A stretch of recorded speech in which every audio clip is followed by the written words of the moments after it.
ጉበታችን ከባድ ስራን ከሚሰሩ የሰውነት ክፍል ውስጥ አንዱ ነው። ከ500 በላይ ወሳኝ ስራዎችን ይሰራል። በቀኙ የሰውነታችን ክፍል ከፍ ብሎ የሚገኝ ሲሆን ከጎድናችን በስተጀርባ በጎድናችን ውስጥ የሚገኝ የሰውነታችን ክፍል ነው ማለት ነው። የጉበታችን ዋና ዋና ስራዎች እንደሚከተሉት ገልጽላችኋለሁ። ደምን ያጣራል። ለሰውነታችን ጎጂ የሆኑ መጠጦችን፣ መድኃኒቶችን በሰውነታችን ውስጥ ከደማችን ውስጥ ያጣራል። ጎጂ ኬሚካሎችን ያስወግዳል። ደም በሰውነታችን ውስጥ ከመሰራጨቱ በፊት ምን ያደርጋል ማለት ነው? ጉበታችን ያጸዳል። ከምንወስዳቸው መድኃኒቶች፣ ከምንበላቸው ምግቦችና ከምንጠጣቸው መጠጦች ጎጂ የሆኑ ኬሚካሎችንና ቶክሲኮችን መርዝ የሚሆኑ ለሰውነታችን የሚሆኑ ነገሮችን ጉበታችን ሰውነታችን ደማችን ወደ ሰውነታችን ከመተላለፉ በፊት ያጣራዋል ማለት ነው። ጉበት እንደምናውቀው ሐሞትን ይሰራል። ሐሞት ደግሞ ለስብ መፈጨት ዋናው ኤንዛይም ነው። እንደገናም ደግሞ ሰውነታችን ቫይታሚን ኤን፣ ዲን፣ ኢን፣ ኬን ወስዶ እንዲጠቀም ያደርጋል።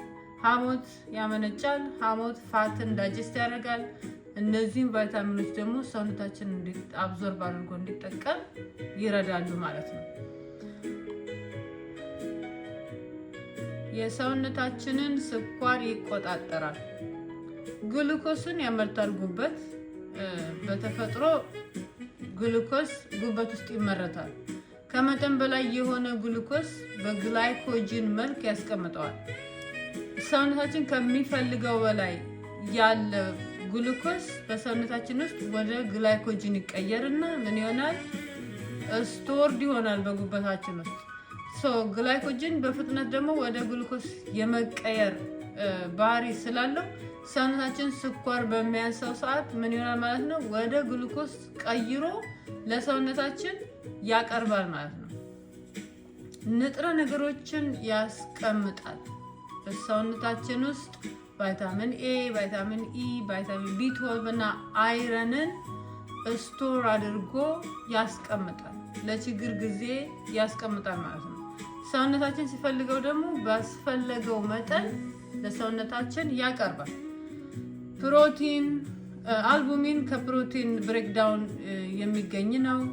ይሄ ደግሞ ውሃ በደማችን ውስጥ እንዲኖር ያደርጋል።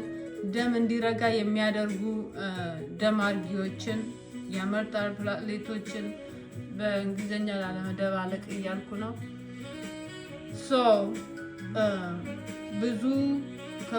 ከብዙ በላይ ጥቅም አለው። የጉበታችን አናቶሚ ይሄንን ይመስላል። እዚህ ጋር በሰውነታችን ውስጥ እንደዚህ ሆኖ ነው የሚቀመጠው።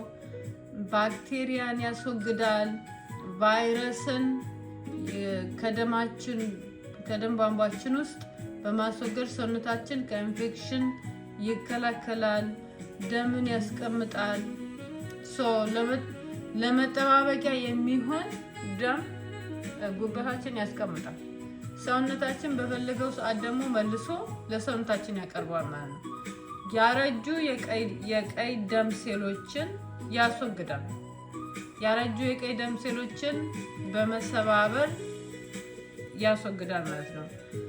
አይረንን ይሰራል። ቅድም እንዳልኳችሁ ጉበት ከኪድኒ ጋር አብሮ ስለሚሰራ ጤነኛ ጉበት አስፈላጊ ነው። በዚህ መልክ ሙሉ ጤንነታችንን መጠበቅ እንችላለን ማለት ነው። ይሄ ሁሉ ባለፈው የኪድኒን የስራ ድርሻ ነግሬያችኋለሁ። አሁን እዚህ ጋር ደም ካልተጣራ ጉበታችን ችግር ካለበት ደማችን አይጣራም። ጉበታችን ችግር ካለበት የሰውነታችን የስኳር መጠን ባላንስ አይሆንም። ማንም የሚቆጣጠረው የለም። ሊበዛም ሊያንስም ይችላል። ንጥረ ነገሮች ስቶር ካልተደረጉ ንጥረ ነገር ሊያንሰን ይችላል። ፕሮቲን ከሌለ ሰውነታችን ውሃ ሊያጣ ይችላል። ዲሃይድሬሽን ሊመጣብን ይችላል። የደም መርጋት ችግር ሊኖርብን ይችላል። ስንቆስል ደማችን የሚያረጉት የደም ፕላትሌቶች ሊያንሱን ይችላሉ። ባክቴሪያ ላይወገድ ይችላል። ኢንፌክሽን ሊይዘን ይችላል። የደም ማነስ ሊኖርብን ይችላል። ጉበት በደንብ ስራውን የማይሰራ ከሆነ ሪዘርቭ ደም በሰውነታችን ውስጥ የሚያስቀምጥ ስለሌለ የደም ማነስ ይይዘናል ማለት ነው። ያረጁ የደም ሴሎቻችንን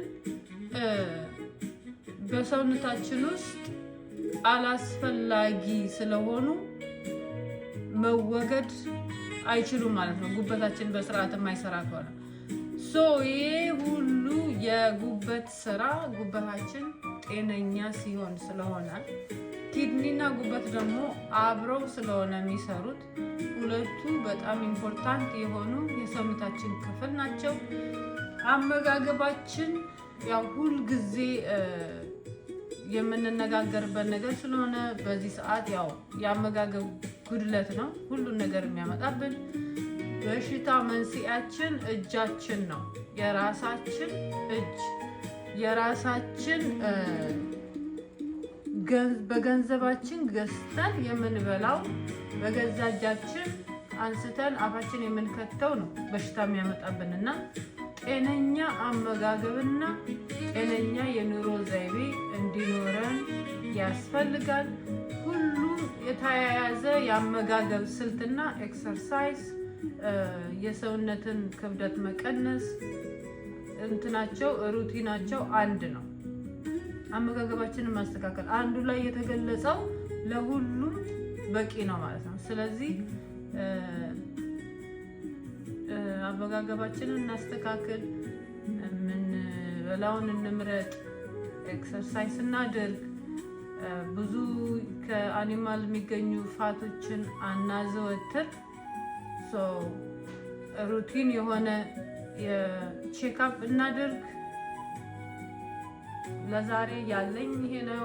አመሰግናለሁ።